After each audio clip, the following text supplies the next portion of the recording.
Hello વિદ્યાર્થી મિત્રો, આજે આપણે ધોરણ 12માં વિષય આંકડાશાસ્ત્ર પ્રકરણ નંબર 2 યાદચ્છિક ચલ અને અસતત સંભાવના વિતરણ. હવે એમાં એક એક્ઝામ્પલ આપેલું છે, જોઈએ આપણે કે ધારો કે અઠવાડિયાના દિવસો દરમિયાન બપોરે 2 થી 3 વાગ્યા સુધીમાં સરેરાશ 4 ટેલિફોન લાઇનમાંથી એક લાઇન વ્યસ્ત હોય છે. જો અહીંયા શું કહે છે કે અઠવાડિયાના દિવસો દરમિયાન બપોરે 2 થી 3 વાગ્યા સુધીમાં કે સરેરાશ 4 ટેલિફોન છે, એમાંથી એક લાઇન એવી છે કે જે વ્યસ્ત હોય છે. યાદચ્છિક રીતે પસંદ કરેલા 6 ટેલિફોન લાઇનમાંથી આ સમય દરમિયાન પહેલું ઓપ્શન 3 કરતાં વધુ ટેલિફોન લાઇન વ્યસ્ત ન આવે, બીજું ઓપ્શન ઓછામાં ઓછા 3 ટેલિફોન લાઇન વ્યસ્ત આવે, તે ઘટનાની સંભાવના શોધો. જે શું કહે છે, 3 કરતાં વધારે લાઇન વ્યસ્ત ન આવે અને ઓછામાં ઓછા 3 ટેલિફોન લાઇન વ્યસ્ત ન આવે, તેની આપણે આ સંભાવના શોધવાની છે.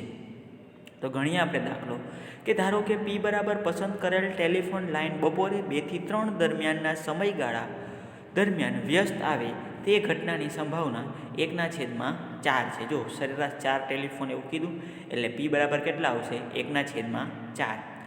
તથા x બરાબર બપોરે 2 થી 3 વાગ્યા સુધીના સમયગાળા દરમિયાન 6 ટેલિફોન લાઇનમાંથી વ્યસ્ત આવતી ટેલિફોન લાઇનની સંખ્યા લઈએ.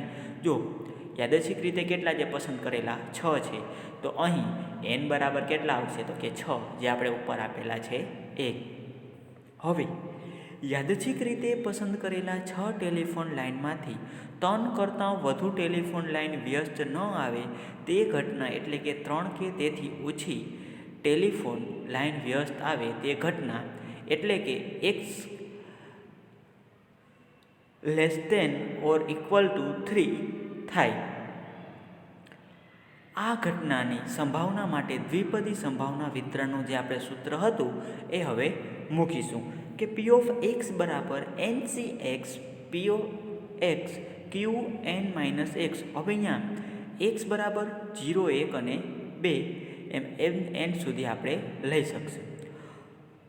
નો ઉપયોગ કરતા માંગેલ સંભાવના બરાબર P of x <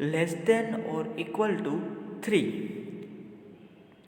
હવે તેમાં P of x બરાબર 0 અથવા તો 1 અથવા 2 અથવા તો 3 સુધી આપણે લઈ શકશે.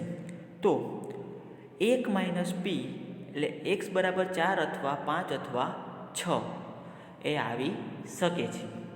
અહીં 1 માઇનસ કૌંસમાં P of 4 plus P of 5 plus P of 6. હવે તમે છે આમાં જે કિંમત મૂકશો એટલે કે 6c4, આગળ કૌંસમાં 1 માઇનસ કરવાનો, 1/4 ઉપર પણ 4, ત્યાર પછી 3/4 ઉપર 2 પ્લસ 6c5 એમાં કૌંસમાં 1/4 ઉપર 5, 3/4 ઉપર 2 પ્લસ 6c6 એટલે 1/4 ઉપર 6, 3/4 ઉપર 0, જે આપણે xની કિંમત મૂકી 4, 5 અને 6. હવે એની ગણતરી આપણે કરીએ કે 1 માઇનસ કૌંસમાં 6c4ની કિંમત કેટલી થશે? 15.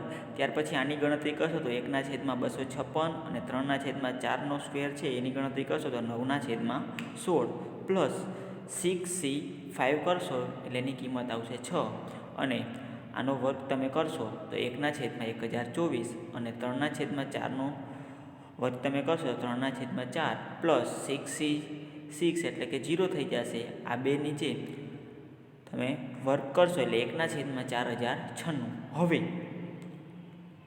અહીં ગુણાકાર તમે આનો કરશો તો અહીંયા કેટલા આવશે? કે 135/4096 પ્લસ અહીં શું થશે? તો કે જો 6 તેરી 18, 18 પછી આને 1024 × 4 કરશો તો 4096 પ્લસ અહીં 1/4096. હવે ઉપરના જે પણ કંઈ બધા પદ આવ્યા, 1 માઇનસ ઉપરના 135 પ્લસ 18 કરશો 145 ને 154 થશે અને છેદમાં 4096. હવે શા માટે 4096? તો કે જો બધાના છેદ કેવા છે? સરખા છે, એટલે એમને જ રહેશે. બરાબર કેટલા આવશે? તો કે 3942 છેદમાં 4096. એટલે આપણે જવાબ મળશે 0.9624. હવે એ હતું P of X lesser than or equal 3.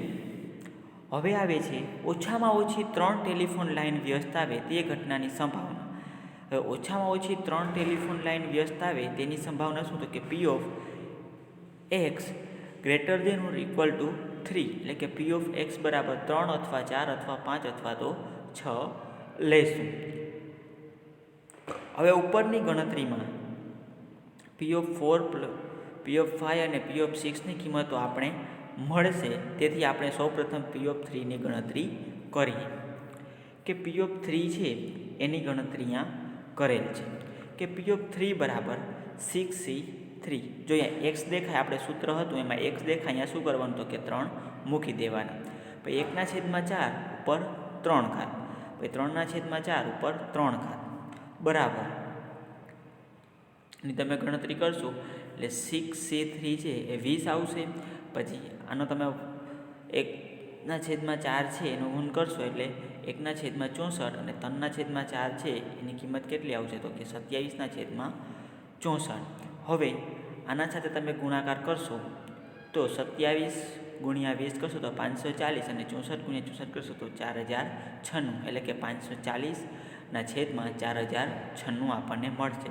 હવે પ્રશ્ન 1માંથી પી ઓફ 4, પી ઓફ 5 તથા પી ઓફ 6ની કિંમતો અને શોધના પી ઓફ 3ની કિંમતો પરથી આપણને મળશે કે પી ઓફ એક્સ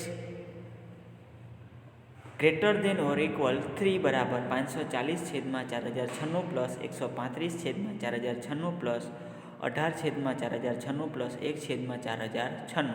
આ બધાનો તમે ટોટલ કરશો એટલે 694/4096 છે એ આવશે અને એનો ભાગાકાર કરશો તો 0.17 અથવા તો 0.1694 છે એ આપને જવાબ મળી રહેશે. તો વિદ્યાર્થી મિત્રો, આ રીતે અહીંયા આપણો દાખલો પૂરો થાય છે અને આપણો ટોપિક છે એ પણ અહીં પૂર્ણ થાય છે.